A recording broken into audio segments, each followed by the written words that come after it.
Hello friends, and welcome to the Lovely Place channel. The channel that's like a box of chocolates because you never know what you're going to get. Hello friends, and today we're going to do a lightning fast review of this portable Tefal everyday hob.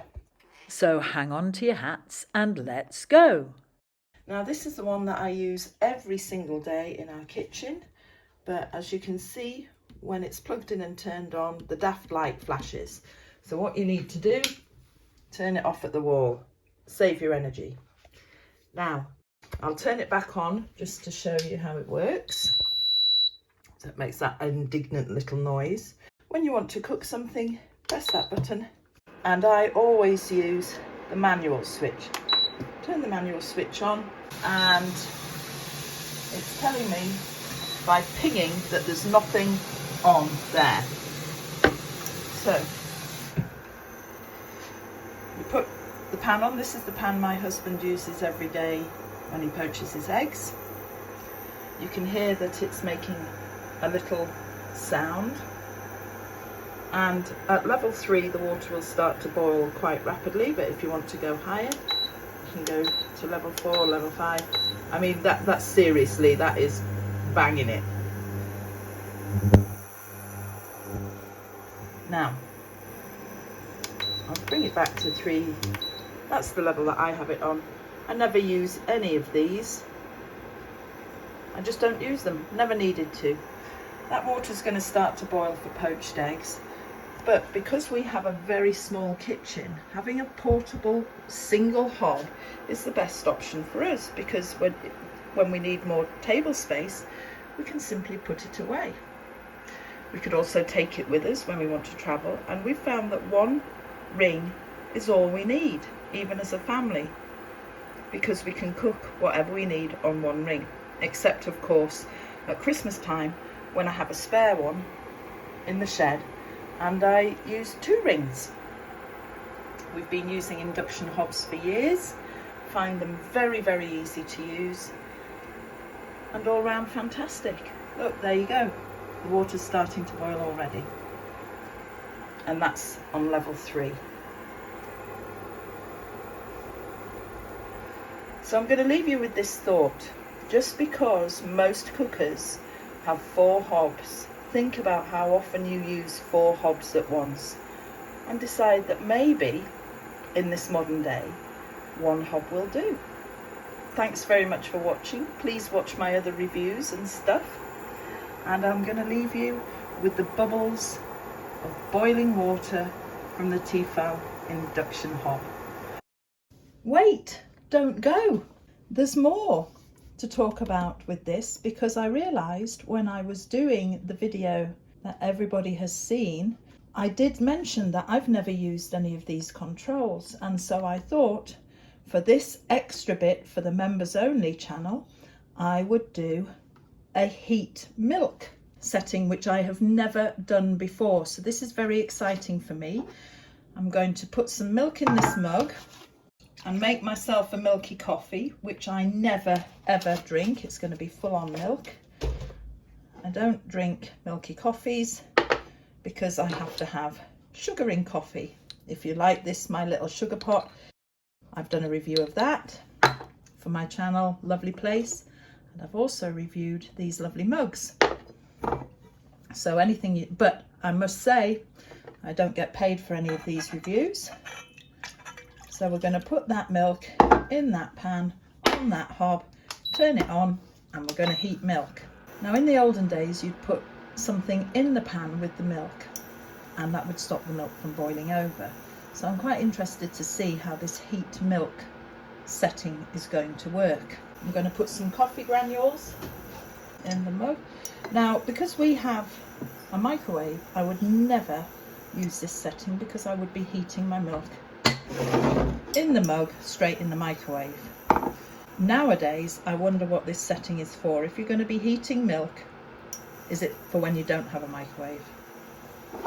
So the coffee in, using my lovely little sugar bowl, or it could be a salt bowl. You see that I have to have a lot of sugar in my coffee, which is why I don't drink coffee. Usually I drink tea, but this is a special occasion. So now we're watching milk boil. I bet you never imagined you'd watch a video of milk boiling, but this is to see how long it takes. Now, in a microwave, it would have taken 2 minutes. So I'm wondering if this setting is for somebody who wants to make yogurt. Am I going to end up with yogurt? Should I stir the milk? I don't know. Give it a stir. I'm now going to do the classic test, which is, well, it's tepid. Straight out of the fridge, now tepid. And we wait. So I was going to say this part of the video is almost a look into the future, because I decided that I would make videos for public release and then a little batch of videos for members only, not because I want a membership, but because once I get to 1,000 subscribers, I will make all the members videos that I've made to date public for free. So you don't have to buy a membership.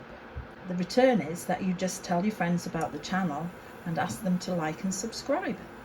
So I thought it was a win-win situation all round. But that means that if you're watching this, at some point I reached 1,000 subscribers. So this is a yay! Thumbs up, yay! I made it after years and years on YouTube reviewing lovely mugs, reviewing handmade ceramics, reading children's stories, filming nature, coming up with thumbnails. I've made it to 1,000 subscribers, and that's why I'm celebrating with this cup of coffee, drinking it in advance. At the moment, as I'm making this film, I've got 740 subscribers, of which I'm very grateful for each and every one. I'm glad they like my content, and I hope they stay subscribed. I wonder how much longer this is going to take, because if it was a microwave, it would be done by now. Shall I stir it again? Oh, did I see a little bit of steam come off? Stir. Yes, I see steam come off. That's hot. That is hot now. So I suppose this setting will be for people who want hot milk but haven't been standing over the hob watching it, and have maybe gone away to clean the toilet, vacuum their lounge, make a bed, and then they've forgotten that the milk is on.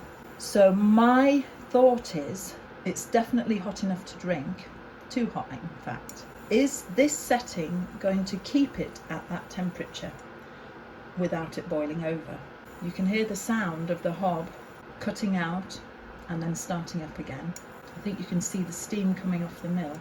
I can't see any skin on the milk as yet, and it's not bubbling up around the edges.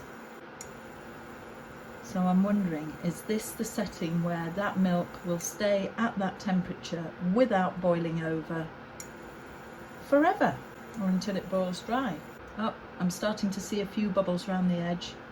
I won't stir it because presumably, as I say, this part is to see if it boils over. So now I'm going to have to be patient and allow it to do whatever it is it's going to do, boil over or not. The things you do when you become a YouTube content creator. I've had this hob for years and I've never thought to use the milk setting. But here I am using it for the very first time on camera. Yes, we're getting a lot of bubbles going now.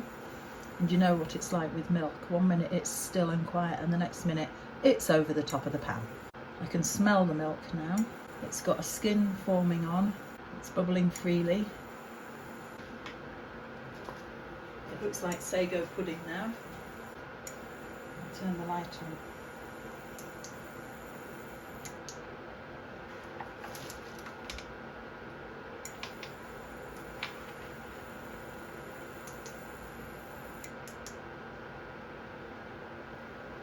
There we go, it's boiling. That is definitely boiling milk. Is it? It's rising up. Oh, look at that. It's rising up.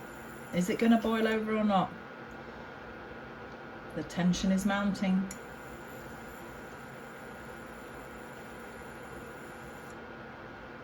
If it doesn't boil over, then you will know that is the point of the heat milk. And if it does boil over, you might as well just have done it manually. This milk is probably far too nasty to make into a cup of coffee.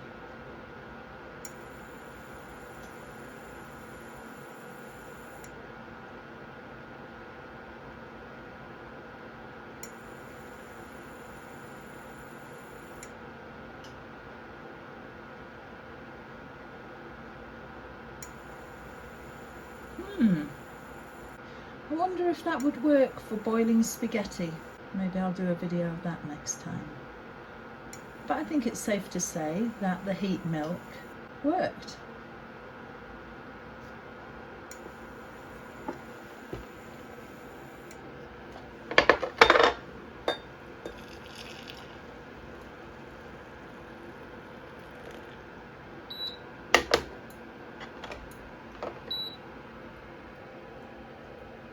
It hasn't burnt on the bottom of the pan.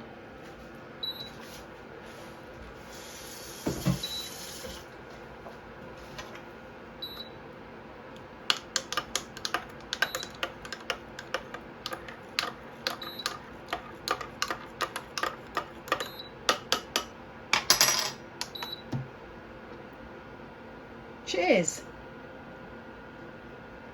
And that, my friends, is the end of another little film from the Lovely Place channel. Thanks so much for watching to the end. If you enjoyed this movie, there's plenty more where that came from. Just click on the like and subscribe buttons for updates from the Lovely Place channel all the time. Bye for now!